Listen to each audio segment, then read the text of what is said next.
Hi. So group 1 mains మనకు answers రాసి పంపిస్తున్నారండి. రాస్తున్నప్పుడు ఆన్సర్ రాయటంలో ఈ క్వశ్చన్ ట్యాగ్స్ వీటిని నెగ్లెక్ట్ చేస్తున్నారు. ఆల్రెడీ నేను 1 or 2 వీడియోస్ గతంలో కూడా ఇచ్చాను. సరే, ఇప్పుడు మనం ఒక కంటిన్యూస్ బేసిస్ మీద మెయిన్స్ కోర్స్ అనేది రన్ చేస్తున్నాం కాబట్టి ఒకసారి ఫైనల్గా వీటిని స్టెప్ బై స్టెప్ ఎక్స్ప్లెయిన్ చేస్తూ మీకు క్లియర్గా చెప్తాను. సో మెయిన్స్ ఆన్సర్ రాయటం ఇది mains. It may be for civil service, for APSC and TSPSC, ఎవరికైనా కానీ ఇలాంటిదే మెయిన్స్ అనేది ఉండేది. సో దీనికన్నా ముందు ప్రిలిమ్స్కి 1:15 అని మాత్రం మర్చిపోవద్దు మీరు. 1:12 నుంచి 1:15 రేషియోలో ప్రిలిమ్స్ క్లియర్ చేయాలి. So number of vacancies into 1:12 నుంచి 1:15 మధ్యలో మెయిన్స్కి తీస్తారు. ఇక్కడ మీకు హింట్ ఏమి ఇస్తున్నామంటే, ఇక్కడ 50% ఈసారి రిజర్వేషన్స్ ఉంటాయి. గతంలో రిజర్వేషన్స్ లేవు పబ్లిక్ సర్వీస్ కమిషన్కి, ఈసారి రిజర్వేషన్స్ ఉంటాయి. వన్స్ మీరు ప్రిలిమ్స్ క్లియర్ అయ్యారు అంటే మీకు పోటీ అనేది ఒక పోస్ట్కి 1:12 నుంచి 15కి తగ్గిపోతున్నది. రఫ్లీ 1:12 నుంచి 1:15 మధ్యలో, అంటే ఒక పోస్ట్కి 12 మందే. ఈ 12 మందిలో ఈ మెయిన్స్ని ఈ స్థాయిలో ప్రశ్నలు ప్రాక్టీస్ చేసే పర్సన్స్ మీరు నమ్మినా నమ్మకపోయినా 3 నుంచి 5% మాత్రమే ఉంటారు. సో ఈ సందర్భంలో ఎవరైతే ప్రాక్టీస్ స్కిల్, నేను మొదటి నుంచి చెప్తున్నాను, మెయిన్స్ రాయటం అనేది స్కిల్ అండి. మీకు తెలిసింది రాయమని ఎవరూ అడగట్లేదు. అండ్ గూగుల్ సెర్చ్లో కొడితే అబండెంట్ ఆఫ్ రిసోర్సెస్, ఏ టైం పెన్ను అని కొట్టామంటే ప్రింట్లు ఎన్ని కావాలంటే అన్ని తీయచ్చు, అన్నీ వస్తాయి source. We're not asking about the information which you are having. We're asking only application of that information. ఈ అప్లికేషన్ పార్ట్ దగ్గరికి వచ్చేసరికల్లా వీళ్ళు రాసింది కరెక్టే అనుకొని బయటికి రావటము, అప్లికేషన్ లేకపోవటం చేత ఈ క్వశ్చన్ ట్యాగ్ అంటారు వీటిని. దీన్ని క్వశ్చన్ ట్యాగ్ అంటాం. ఒక తోకలాగా అక్కడ దాని వెనకాల ఉంటుంది. ప్రశ్న అంతా ఇస్తాడు, ఆ ప్రశ్న చివర ఉంటుంది. ఇది ఒక రోగం, ఇది ఒక రోగం, ఇది ఒక రోగం, ఇది ఒక రోగం లాంటిది. ఏ రోగానికి ఆ మంది వేయాలి కానీ అన్నిటికీ ఒకే మంది వేస్తే ఇది సెట్ కాదు. అందుకే ప్రిలిమ్స్ వన్స్ మీరు టార్గెట్ గ్రూప్ 1 లేదా సివిల్స్ అని టార్గెట్ పెట్టుకుంటే ఫస్ట్ ప్రిలిమ్స్ క్లియర్ అవ్వాలి మన దృష్టిలో. దానికి కూడా మన సపోర్ట్ ఉంటుందని చెప్పాము. ఎలా క్లియర్ కావాలో దానికి క్లియర్ స్ట్రాటజీ చెప్పాను. వన్స్ మీరు ప్రిలిమ్స్ క్లియర్ అవ్వడం అనేది పెద్ద ఇష్యూ కాదు. దానికి కూడా కరెక్ట్గా ఏది పడితే అది చదవకుండా దానికి ఒక పద్ధతి ఉంటుంది. ఆ strategic preparation and smart preparation తోటి వెళ్ళాలి మీరు. అంతేగాని బట్టి కొట్టే రోజులు ఈ రోజుల్లో పోతున్నాయి. వన్స్ ఈ స్టేజ్ దాటిన తర్వాత మీకు ఇది 6 లైన్ హైవే లాంటిది, పోటీ అనేదే ఉండదు. 1:12 నుంచే పోటీ. ఈ 1:12లో కూడా సగం మంది ఎగ్జామ్కే రారు. ఇప్పటివరకు ఏదన్నా తీసుకోండి మెయిన్స్ని, మొత్తం ఎంతమంది మెయిన్స్కి క్లియర్ అయ్యారు, ఎంతమంది అటెండ్ అయ్యారు, ఎప్పుడు చూసినా కానీ 50 to 60% ప్రజెంట్ ఉంటుంది అందులో. వాస్తవం, నమ్మినా నమ్మలేకపోయినా 50 to 60% ప్రజెంటేషన్ అందులో ఉంటుంది. ఎవరు అటెండ్ అయ్యేటోళ్ళు, మెయిన్స్ రాసేటోళ్ళు. వేలలో ట్రయల్స్ కొట్టుకునే వాళ్ళు, లేకపోతే ఈసారి చూద్దాం అనుకునే వాళ్ళు, ఇందులో వాళ్ళందరినీ కూడా తీసేస్తే మీకు హార్డ్లీ నేను చెప్తున్నాను ఒక పోస్ట్కి 1 నుంచి 5 మధ్యలోనే ఉంటుందండి. ఈసారి ఉపయోగించుకున్న వాళ్ళకి దీనంత మంచి ఛాన్స్ లేనే లేదు. అది టీఎస్పీసీ వాళ్ళు అయి ఉండొచ్చు, ఏపీఎస్సి వాళ్ళు అయి ఉండొచ్చు. పోటీ 1:5 మధ్యలోనే ఉంటుంది. ఒక పోస్ట్కి 4-5. అందులో నేను మొదటి నుంచి చెప్తున్నాను, బెనిఫిట్ ఉండే వాళ్ళు మాత్రము ఎట్టి పరిస్థితుల్లో ఈసారి వదులుకోకండి. ఎస్పెషల్లీ ఉమెన్ 33% కోటా రెడీగా ఉంటుంది వాళ్ళకి. మొత్తం పోస్టులో 33% రిజర్వేషన్ ఇవ్వాలి. ఫిజికల్లీ ఛాలెంజ్ వాళ్ళకి 3% తప్పనిసరిగా ఉంటుంది. అండ్ ఎస్సీ, ఎస్టీ, బీసీ వాళ్ళ రిజర్వేషన్స్ ప్రకారం తప్పనిసరిగా ప్రిలిమ్స్ నుంచి ఉంటూ ఉంటాయి. 1:5. అండ్ కొన్ని సందర్భాల్లో ఈసారి రిక్వైర్డ్ క్యాండిడేట్స్ లేక ఆగిపోయినా ఆ కొన్ని వేకెన్సీస్ బ్యాక్వర్డ్ పోస్టుల కింద మళ్ళీ వచ్చే తర్వాత ఎప్పుడో రిక్రూట్ అయ్యే పరిస్థితులు కూడా ఏర్పడతాయి. ఎందుకంటే ప్రిలిమ్స్ దగ్గరే ఫిల్టర్ అయిపోతూ ఉంటారు కదండి. అంటే ఒక రకంగా చెప్పాలి అంటే కరెక్ట్ ప్లాన్ తోటి వెళ్తే చక్కగా ఈసారి పోస్ట్ మీ చేతిలో ఉంటుంది. క్యాలిక్యులేషన్ స్పష్టంగా కనిపిస్తున్నాయి. 12, 5, 6 రారు. 1:5, 1:5లో ఇక్కడే మళ్ళీ మీకు ఇంకో సింపుల్ లాజిక్ కనిపిస్తుంది. దీన్ని ఇంకొంచెం రిజర్వేషన్ ఉండే వాళ్ళకైనా ఓసికైనా పోటీ చాలా తక్కువే ఈసారి మెయిన్స్ దృష్టిలో. క్వశ్చన్ నెంబర్ 1 నుంచి క్వశ్చన్ నెంబర్ 15 వరకు ఎంతమంది రాయగలరు? ఫస్ట్ పాయింట్, ఎంతమంది రాయగలుగుతారు? For example question number 13, question number 14 రాలేదు, పోటీలోంచి దాదాపు జారిపోతున్నట్టే. 2 క్వశ్చన్స్ వదిలేస్తున్నా అంటే ఈచ్ 10 మార్క్స్ అని వేసుకున్నా కానీ 20 మార్క్స్ పోతున్నాయండి. 20 మార్కులు చేతులారా పోతున్నాయి. 1 నుంచి 10 క్వశ్చన్స్ రాయాలి అంటే మీకు కావాల్సింది ఒకటి స్పీడ్, ఒకటి బాగా ఉండాలి. In time very very important. Each క్వశ్చన్స్కి 12 మినిట్స్ని 10 to 12 మినిట్స్లో స్పీడ్ అందుకునే అంత ఉండాలి. సెకండ్ పాయింట్, క్వశ్చన్ డిమాండ్కి తగ్గట్టుగా మీరు ఆన్సర్ రాయగలిగి ఉండాలి. క్వశ్చన్ అర్థం చేసుకుంటూ వెళ్ళగలిగి ఉండాలి. థర్డ్ పాయింట్, స్పష్టంగా సరళంగా ఆన్సర్ని ప్రజెంట్ చేయాలి. ఎందుకంటే స్పేస్ తగ్గిపోతున్నది. సో ఆన్సర్ షీట్లో పెద్దగా ఎక్కువ ఇవ్వట్లేదు. గతంలో అయితే ఎన్ని బండిల్స్ కావాలంటే అన్ని బండిల్స్ రాసేటోళ్ళం. ఇప్పుడు అట్లా ఉండదండి. మీకు ఒక క్వశ్చన్ ఇచ్చి కింద మీకు ఇంతే స్పేస్ ఇస్తాడు. సో ఆ స్పేస్లోనే వాళ్ళు 100 పదాలు అంటే 100 పదాలు రాయండి, 150 పదాలు అంటే 150 పదాలు అని రాయండి. ఏమీ చెప్పకపోతే 100 to 150 మధ్యలో ఆన్సర్ రాసి రావాలి. సో ఈ 3 ప్రాక్టీస్ కావాలి మనకు. సో ఈ 3 ప్రాక్టీస్ అయినప్పుడు మాత్రమే 1 నుంచి 15 క్వశ్చన్స్ వరకు రాయగలుగుతాం. First point. అండ్ ప్రతి క్వశ్చన్లో కూడా మీరు 1 మార్కు మిగిలిన ఈ పేపర్కి డిఫరెన్స్ కనబడాలి. మీకు ఎగ్జామినరు హాల్ లోపలికి అందరి పేపర్లన్నీ బండిల్ కడతాడు. బండిల్ కట్టుకొని తీసుకుని వెళ్ళిపోయి పబ్లిక్ సర్వీస్ కమిషన్కి ఇస్తాం. వాళ్ళు ఓపెన్ చేసిన తర్వాత పేపర్ బై పేపర్ తీస్తూ ఉంటారు. సో ఈ పేపర్కి 2 డిఫరెన్స్ చూస్తే, సో ఫస్ట్ తప్పనిసరిగా ఆ డిఫరెన్స్ అనేది మీరు చూపిస్తూ రావాలి.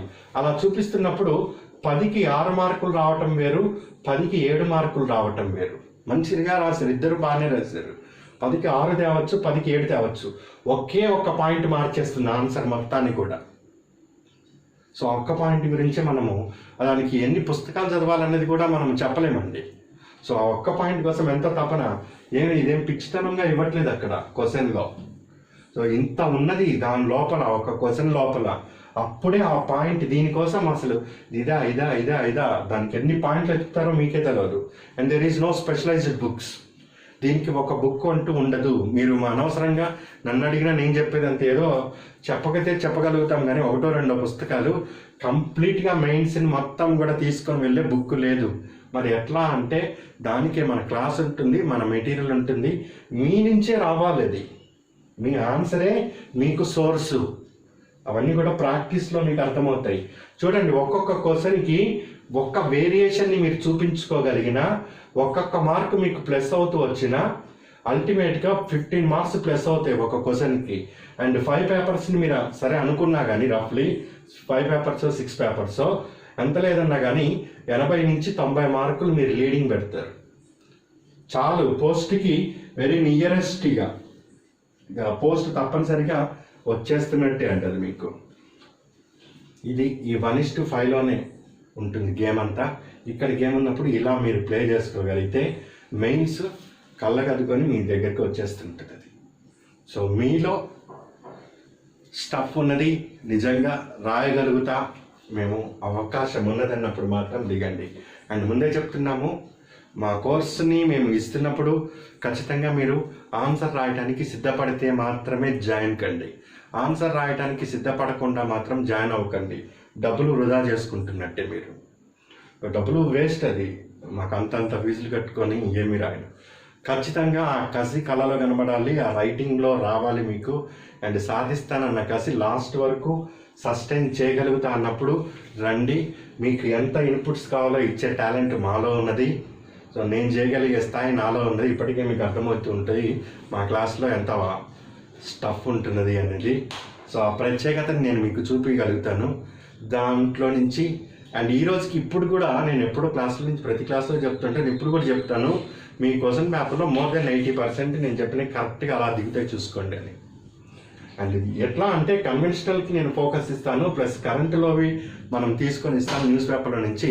ఎన్ని రకాలుగా ఎగ్జామినర్ ఆలోచించగలగాలో అన్ని రకాలుగా ఆలోచించి రెడీ చేసుకోగలుగుతాం కాబట్టి సో డెఫినెట్గా మీకు అక్కడ ఖచ్చితంగా అనిపిస్తుంది. ఒకటే మీ నుంచి కావాల్సింది ధైర్యంగా ఉండి లాస్ట్ చివరి వరకు ఆ కసిని మెయింటైన్ చేయగలిగిన వాళ్ళు తప్పనిసరిగా జాయిన్ అవ్వచ్చు. అందులో ఏమాత్రం సంకోచం లేదు. సో మెటీరియల్ కూడా మేము ప్రిపరేషన్ చేసి ఇస్తాను. అండ్ ఆ మెటీరియల్ అనేది కేవలం మీకు గైడ్ లాగా మాత్రమే ఉపయోగపడుతుంది, ఒక డైరెక్షన్. లోపల నుంచి రావాల్సిందే ఆన్సర్ ఎప్పుడు వస్తుందంటే రాయిగా వస్తుందండి. మీ ఆన్సరే మీకు మెటీరియల్, ఒకటే మాట, ఇంకా దానికి వేరేది ఏమీ లేదు. కావాలంటే తీసుకోండి, 10 పుస్తకాలు లిస్ట్ ఇస్తాను, ఎక్కడ దొరకదు. మీ ఆన్సరే మీకు మెటీరియల్ అండ్ కరెంట్ అఫైర్సే సోర్సు, ఇంకా అంతే. వర్తమాన విషయాల మించి మెయిన్స్ పడుతుంది. సో ట్రెండ్ మీకు గమనిస్తూ ఉంటే ఇదండి. సో ధైర్యంగా ప్రిపేర్ అవ్వండి. సో తప్పనిసరిగా వస్తుంది. ఈ క్యాలిక్యులేషన్స్ మాత్రం మర్చిపోవద్దు. సో ప్రతిదాన్ని కూడా అట్లా ప్లాన్ చేస్తూ వెళ్ళండి. స్ట్రాటజీగా వెళ్తే తప్పనిసరిగా వచ్చేస్తుంది. ఇప్పుడు క్వశ్చన్ ట్యాగ్స్, ఇది చాలామందికి తెలవదు, తెలిసినా కానీ అసలు ఏంటో తెలవదు. అసలు డిస్కస్ అంటే ఏమి రాయాలండి? So answer sheet, introduction part అని నేను చెప్పాను ఎప్పటి నుంచో. Introduction and is the body, part of the body, and is a part of the conclusion, ముగింపు. సో ఈ బాడీ రాస్తున్నప్పుడు సగం పాయింట్స్ అన్ని కూడా డిస్కస్ అని రాస్తే 50% ఆన్సర్ని సపోర్ట్ ఇవ్వండి పాజిటివ్ వ్యూలో. 50% ఆన్సర్కి మీరు ఇక్కడ రాసిన పాయింట్స్కి కౌంటర్ ఇస్తుండండి. కంక్లూజన్ ఇస్తున్నప్పుడు ఈ కౌంటర్ ఏమైతే ఇచ్చారో వీటిని నిర్మూలిస్తే, ఇలా బయటికి వస్తే సో మంచి భవిష్యత్తు ఉంటుందని పాజిటివ్ రే ఆఫ్ హోప్ ఇవ్వండి. రే ఆఫ్ హోప్, దీన్ని కంక్లూజన్ అంటారు, ముగింపు. ఇంట్రడక్షన్, క్వశ్చన్ మీకు ఇస్తున్నప్పుడు ఏ కోణంలో అడిగాడు, what is the relevance of the question, what is the relevance of the question, ఎందుకు ఈ క్వశ్చన్ రైజ్ చేయడం జరిగింది ఎగ్జామినర్. ప్రభుత్వము వ్యయాన్ని ఎలా నియంత్రించుకోవాలి, క్వశ్చన్ రాయండి. చర్చించండి. ప్రభుత్వము వ్యయం ఎలా నియంత్రించాలి, ఎలా నియంత్రించాలి, చర్చించు, లేకపోతే ఎక్స్ప్లెయిన్ చేయి, విస్తరించు, ఏదో ఒకటి అడుగుతాం. సో అడుగుతున్నప్పుడు ఇన్స్టెంట్ క్వశ్చన్గానే భావించండి.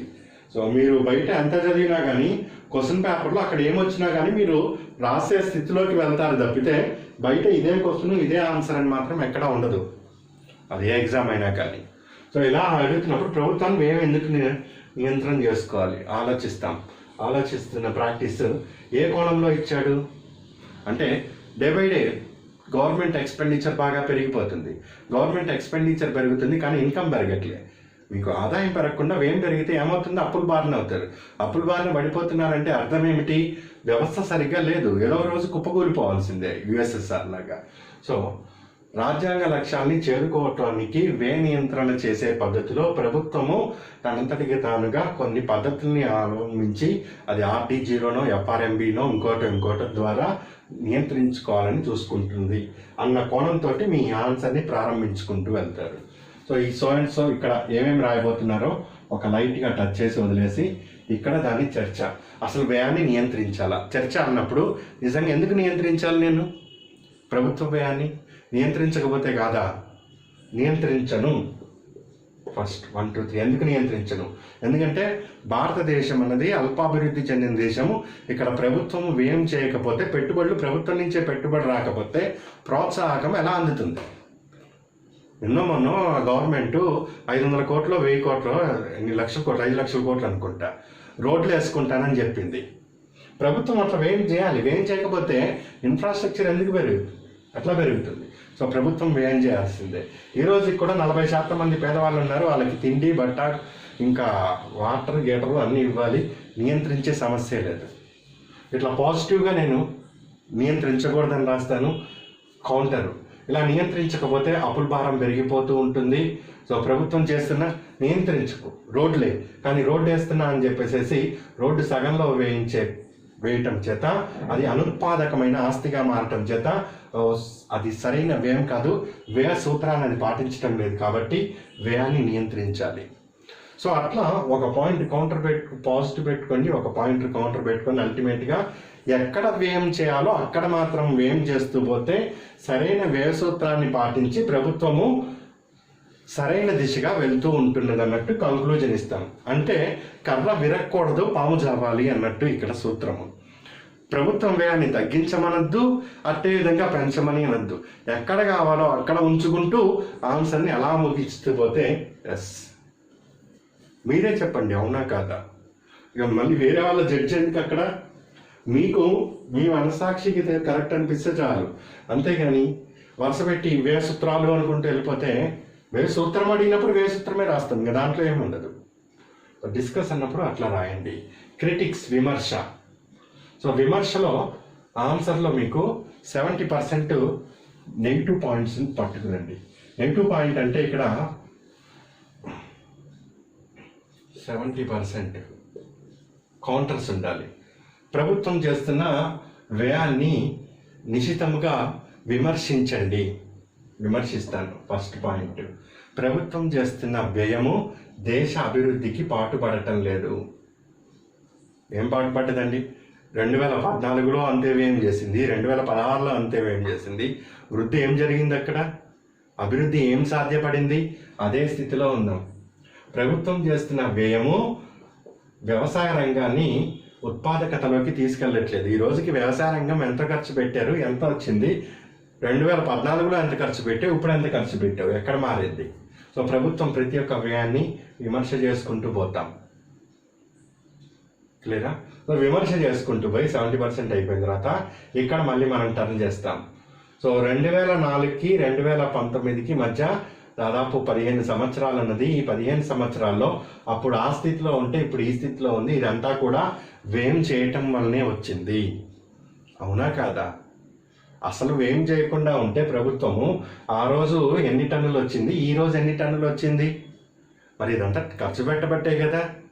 అది చెడు చూసినప్పుడు మంచి కూడా చూడు. ప్రభుత్వంది 30% చూసి అవును ఇది మంచే ఉన్నది. ఇక్కడ కంక్లూజన్ ఏం రాస్తామంటే ఈ 30% పాయింట్స్ కరెక్టే, కానీ ఇంకా బెటర్గా చేస్తే ఇంకా బెటర్ అవుట్కమ్ వస్తుందని విమర్శని అలా కట్ చేస్తాం మనం. ఇప్పుడు క్లియరా? విమర్శ అంటే ఏమిటి? సో 70% సో అండ్ సో ప్రతి పాయింట్ని తీసుకొని దాన్ని కౌంటర్ ఇస్తూ రావాలి మీరు. తర్వాత విశ్లేషణ చేయాలి.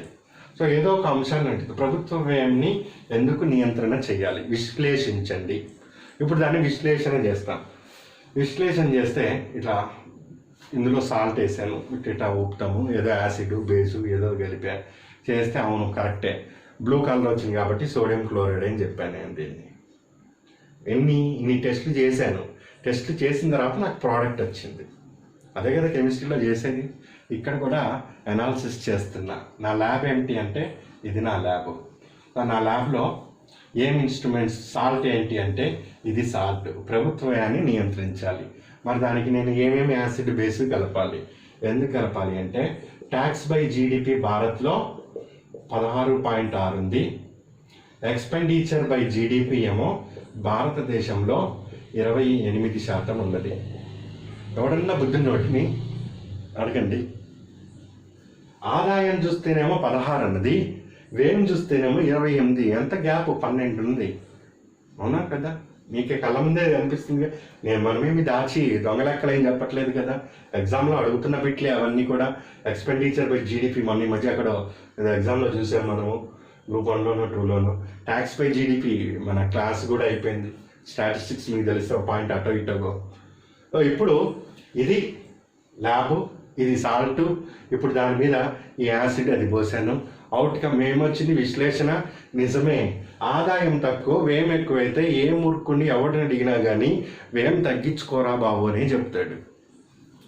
అదే చెప్పాను. ట్యాక్స్ బై జీడిపి ఏమో 16.6 ఉంది. ఎక్స్పెండిచర్ బై జీడిపి ఏమో 28 ఉంది. సో ఈ సందర్భంలో పరిమితి మించిన వ్యయం అన్నది ఆర్థిక వ్యవస్థని తటస్థం చేస్తుంది, స్తబ్దతకి స్టాగ్నేట్ చేసేస్తుంది. కాబట్టి వ్యయాన్ని నియంత్రించుకోవాలి. విశ్లేషణ చేశాను నేను. క్లియరా?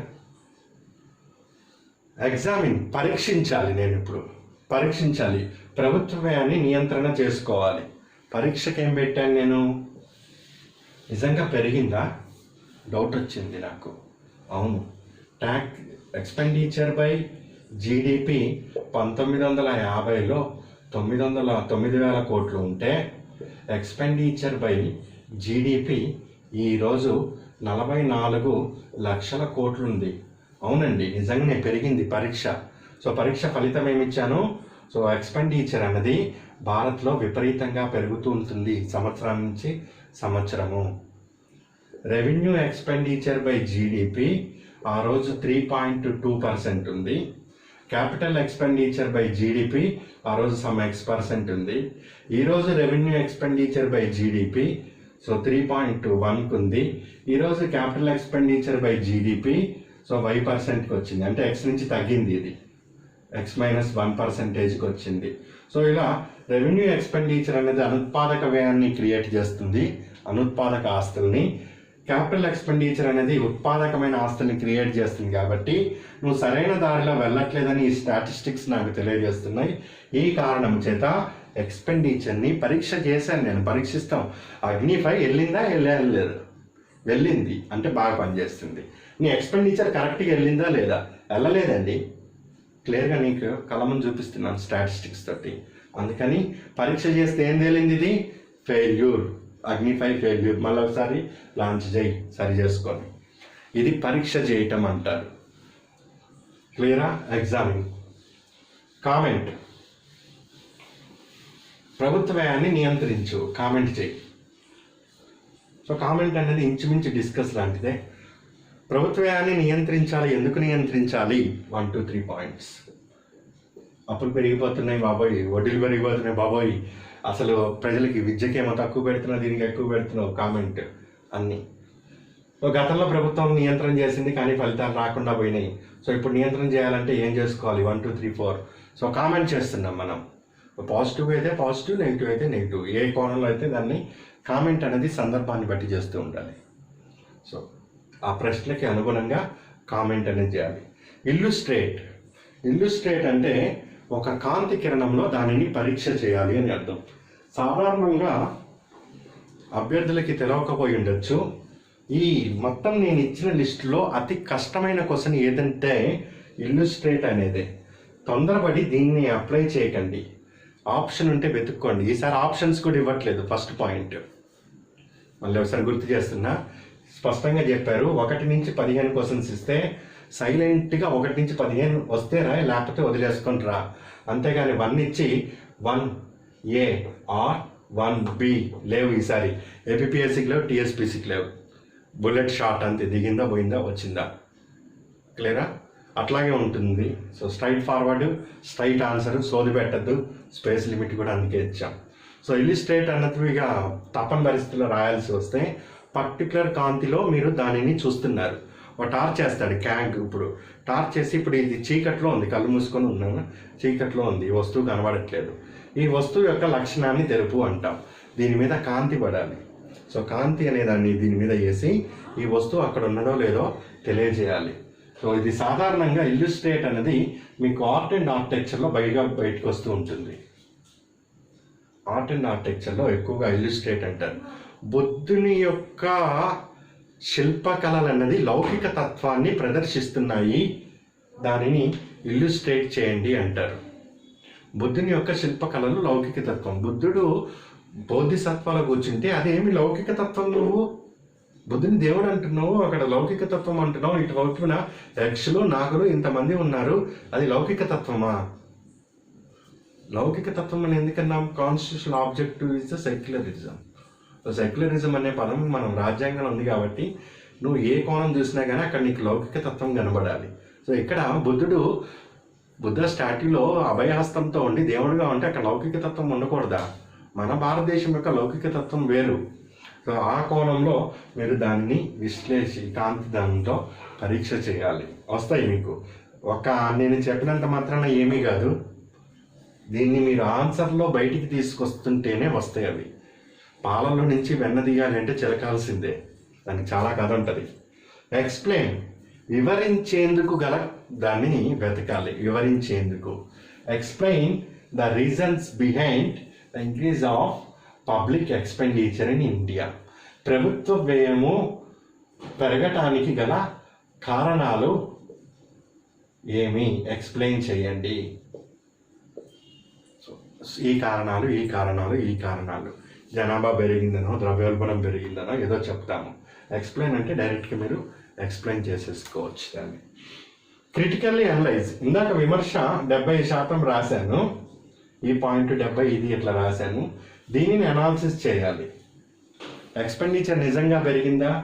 పెరిగింది, అనలైజ్ చేయి. అన్ని పాయింట్లు నేను ఎక్కడ తేవాలి? తీసుకురా. ఎక్కడి నుంచి తెస్తావు? వస్తున్నాయి. సో డెవలప్మెంటల్ ఎక్స్పెండిచర్ పెరిగింది, ఇప్పుడు ఆ ఎక్స్పెండిచర్ని కాంపోనెంట్స్ చేస్తాను. డెవలప్మెంటల్ ఎక్స్పెండిచర్, అభివృద్ధి వ్యయము ఇంత పెరిగింది. అప్పుడు 1950-51లో 600 కోట్లు నువ్వు ఖర్చు పెడితే, ఉదాహరణకి 2016-17లో ఈరోజు 1800 కోట్లు ఖర్చు పెట్టావు. పాయింట్ ఇది. సో విపరీతంగా వ్యయం అయితే పెరిగింది, కానీ అభివృద్ధిలో మాత్రము అదే కోణంలో పెరగటం లేదు. ప్రపోర్షనేట్. ఎట చెప్పావు? అది విశ్లేషణ. ఖర్చు పెరిగినప్పుడు అభివృద్ధి కూడా పెరగాలి కదా, పెరగలేదు, అంతే ఉన్నది. అభివృద్ధి పెరగకపోతే ఎందుకు ఖర్చు పెట్టి, దాన్ని ఇప్పుడు అనాలిసిస్ చేస్తాం. సో దానికి ఏమి అనాలిసిస్ ఉన్నాయి, పాయింట్స్ ఉన్నాయని మనం వెతకాలి ఇప్పుడు. సో వెతికి దానిని అనాలిసిస్ చేసి మనం సిద్ధంగా పెట్టుకోవాలి. క్రిటిసైజ్ చేయాలి, అనలైజ్ చేయాలి. ఎలా చెప్పగలుగుతున్నావు నువ్వు ఆ విషయాన్ని, సో అండ్ సో విషయాన్ని? క్రిటిక్స్ చేసిన దాన్ని అనాలిసిస్ చేసుకోగలిగి ఉండాలి. అవునండి, ఆ రోజు పావర్టీ అదే స్థానంలో ఉంది, ఈ రోజుకి కూడా as part of proportion of the population. 1950లో 36 కోట్ల మంది జనాభా, అందులో 70% పావర్టీ. ఎంత ఉంటారు? అదే రేషియో వస్తుంది. ఈరోజు 120 కోట్ల మంది జనాభా, ఇందులో 30% ఎంత? యాజ్ పర్సంటేజ్ ఆఫ్ పావర్టీ తగ్గింది, కానీ 1950కి 2018కి పెద్ద వ్యత్యాసం ఏమీ లేదు. ఇంకా అదే గోల, ఇంకా అదే బాధ. భారతదేశానికి పోదా 70 ఏళ్ళు వస్తున్నా అని చెప్తాం. దాన్ని criticise and analyse, criticise and examine సిచ్యువేషన్స్కి అందుకోవడానికి. And last short SI. SI అనగానే మనకు కనీసము 3000 పదాలు మొత్తము రాస్తాం. ఒక్కొక్క ఎస్ఐ 50 మార్కులు అయితే కనీసం 1000 నుంచి 1200 పదాలు రాయాలి మనము. దానిని 150 పదాల్లో ఎస్ఐ రాయాలి. 150 పదాలు అంటే అన్ని రకాలు ఎస్ఐ రాయటం ఎలాగో చెప్తాం, అన్నీ ఇక్కడ కనబడాలి. ఇక మొత్తం A to Z short SI అంటే అన్ని పాజిటివ్లు ఉంటాయి, నెగిటివ్లు ఉంటాయి, కమిటీలు ఉంటాయి, కమిషన్స్ ఉంటాయి, అన్నీ ఉంటాయి. మంచి ఉంటుంది, చెడు ఉంటుంది, చెడుని దాటడానికి ఉంటాయి, మళ్ళీ సమస్యలు ఉంటాయి, సమస్యకి సమాధానాలు ఉంటాయి, అన్ని రకాలుగా ఉంటాయి. డిస్క్రైబ్, వివరించండి. చిన్నగా అట్లా పోతూ ఉంటుంది బండి. ఇదిగో ఈ కారణం, ఇదిగో ఈ కారణం, ఇదిగో ఈ కారణం. చిన్నగా గూడ్స్ బండి వెళ్తుంది, అట్లా పోయేదాన్ని డిస్క్రైబ్, వివరించుకుంటూ పోవాలి. ఎందుకు నియంత్రించాలి అంటే అదొక వివరణ, ఎందుకు పెరిగింది అంటే అదొక వివరణ.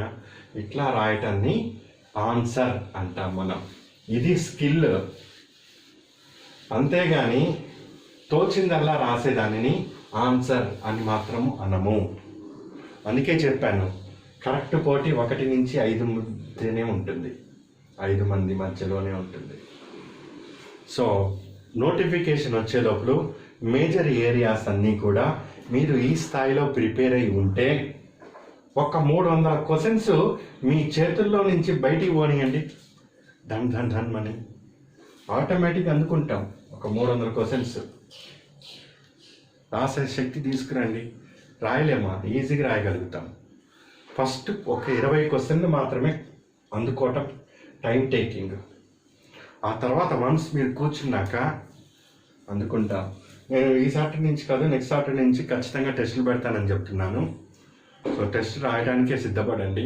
ఎంతో అంత మీకు ఫాస్ట్నెస్, క్లారిటీ, ఎక్కడున్నారో మీకు మిమ్మల్ని విశ్లేషణ చేసుకునే ఒక సామర్థ్యము అన్నీ పెంచుకోగలిగి ఉండాలి. పోస్ట్ నీట్గా ఉన్నాయి, చక్కగా పోటీ తక్కువగా వస్తున్నది, అన్నీ కరెక్ట్గా ఉన్నాయి. ఏజ్ రిలాక్సేషన్ ఇచ్చారు. ఇంతకన్నా మంచి అవకాశం మళ్ళీ రాదు. ఫస్ట్ టైం ఎగ్జామ్ జరుగుతున్నప్పుడు కొత్త సిలబస్ అయితే ప్రశ్నల సరళి కూడా అంత టఫ్గా ఉండదు మీకు. సో క్లియర్ అండి. సో ఇది చాలామంది అడుగుతున్నారు అండ్ మన విద్యార్థులకు కూడా ఒకసారి క్లియర్గా చెప్పుకుంటే నయం. సో కష్టపడండి, మంచి స్కోరు. సో ఇప్పటి నుంచి ప్లాన్ చేసుకోండి మెయిన్ సిలబస్ని ఈ విధంగా రాయటం. ఇది 1 or 2 monthsలో రాదు, first point. And prelims exam రాసిన తర్వాత మళ్ళీ రిజల్ట్ కోసం వెయిట్ చేయకండి. ఇక్కడి నుంచి ఇక్కడికి 40 రోజులు టైం వేస్ట్, దండగది రిజల్ట్ కోసం వెయిట్ చేయటం. ప్రిలిమ్స్ ఎగ్జామ్స్ రాయగానే మీరు ఆగద్దు, మెయిన్స్కి వెళ్ళిపోండి. మెయిన్స్ ప్రిపరేషన్ కొనసాగుతుండాలి. 1 or 2 days రిలాక్స్ అవ్వండి. ఇక ఆ పేపర్ని మళ్ళీ ఓపెన్ చేయొద్దు.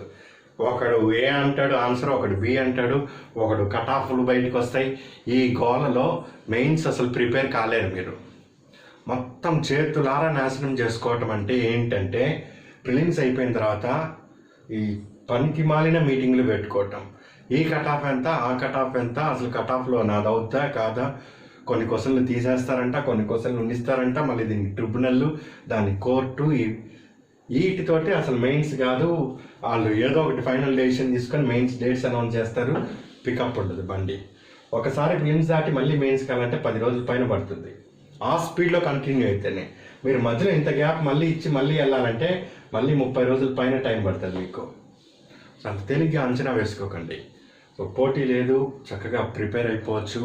అండ్ ప్రిలిమ్స్కి ఇప్పటి నుంచే మనం ప్లాన్ ఇస్తూ ఉన్నాం. దాని ప్రకారం ప్రిలిమ్స్ని ఒకవైపు కంటిన్యూ చేస్తూ సగం టైంని మెయిన్స్కి పెట్టుకుంటూ మీకుండే టైంలో ప్రస్తుతము 3 గంటలు సరిపోతుంది. నోటిఫికేషన్ వచ్చే వరకు 3 గంటలు పెట్టుకోండి.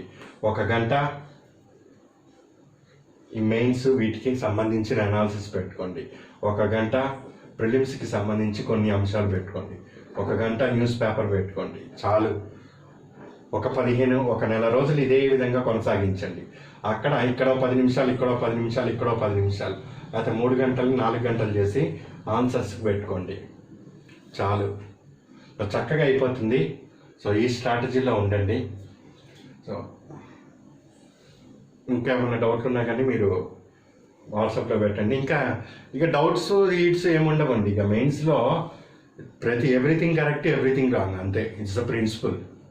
మెయిన్స్ ప్రిన్సిపలే అది. అవునన్న దాన్ని ఈజీగా కౌంటర్ ఇవ్వచ్చు, కాదు అన్న దాన్ని కూడా ఈజీగా కౌంటర్ ఇవ్వచ్చు. There is no universal ideal answer. ఇది పర్టికులర్గా 100% కరెక్ట్ అని యూపీఎస్సీ చైర్మన్ దగ్గర ఉండదు answer, state public service commission chairman దగ్గర కూడా ఉండదు.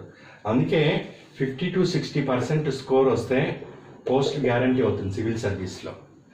ఈవెన్ 40%కి కూడా రిజర్వేషన్ కేటగిరీస్ వాళ్ళకి మంచి పోస్టులు వస్తూ ఉంటాయి. సో ఇట్స్ ద ట్రెండ్, అంతే. అది ఎవరికి కూడా అవుట్ రావు ఎవరికి ఇందులో. ఇదేమీ అకాడమిక్స్ కాదు. సో ఆన్సర్స్ అకాడమిక్ స్టైల్లో రాయకండి. మీరు కాంపిటీషన్ ఎగ్జామ్, మిమ్మల్ని ఎగ్జిక్యూటివ్గా టెస్ట్ చేస్తున్నారు అంతే ఇక్కడ. అంతేకాని మీకు సబ్జెక్ట్ నాలెడ్జ్ ఈజ్ ఇర్రెలవెంట్, అవసరమే లేదు. ఇన్ఫర్మేషన్ వేరు, నాలెడ్జ్ వేరు. అప్లికేషన్ ఆఫ్ ఇన్ఫర్మేషన్ని నాలెడ్జ్ అంటాము. సో ఆ విషయం అందరి దగ్గర ఉంటాయి సోర్సులు, కానీ వర్కౌట్ కావు. ఎందుకంటే దాని ప్రజెంటేషనే డిఫరెంట్ మెయిన్స్. సో ఆ కోణంలో ప్రయత్నం చేయండి, మంచి ఫలితాలు ఆశిస్తారు మీరు. మా తరపు నుంచి అయితే మేము 100% న్యాయం చేయగలమన్న ధైర్యం మాకుంది. మీకు కూడా అంతే ధైర్యం ఉంటే నిరభ్యంతరంగా జాయిన్ అవ్వచ్చు.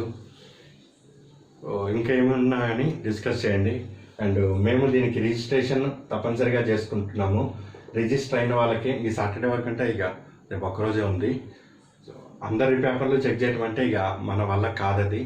అండ్ మేమేమి ప్రస్తుతానికి ఆలోచన లేదు, కేవలం ఎగ్జామ్స్ మాత్రమే కండక్ట్ చేసుకోవాలన్న ఆలోచన లేదు. మా రిజిస్టర్ క్యాండిడేట్స్కి అయితే ఎగ్జామ్స్ అయితే కండక్ట్ చేసుకుంటాం. ఇప్పుడే మేము ఎగ్జామ్స్ కండక్ట్ చేసుకోవాలి, పేపర్ టెస్టింగ్ అనాలిసిస్ చేయాలంటే ఇప్పటి నుంచి ఆ ప్రోగ్రామ్స్ ఏం పెట్టుకోవాలి. భవిష్యత్తులో ఉన్నదో లేదో అప్పుడే ఏమీ నేను తేల్చలేను. ఇప్పుడు రిజిస్టర్ అయిన వాళ్ళకి మాత్రమే అవకాశాలు ఉంటుంది. అండ్ మీరేమీ ఫీల్ అవ్వక్కర్లేదు. సో యూట్యూబ్ అనేది పబ్లిక్ ప్రాపర్టీ. మీకు ఎంత చూడటానికి అవకాశం ఉంటుందో అప్లోడ్ చేసుకోవటానికి నాకు కూడా అంతే అవకాశం ఉంటుంది, అది హక్కు కూడా. అండ్ పే చేసిన వాళ్ళకి చేయని వాళ్ళకి వ్యత్యాసం చూపించాలి. మా క్లాసులు జరుగుతున్నాయని చూపించడానికి ఒక 10 మినిట్స్ 15 మినిట్స్ వదిలేయటం కూడా జరుగుతూ ఉంటుంది. ఈ విధంగానే మా క్లాసులు రన్ అవుతూ ఉంటాయి.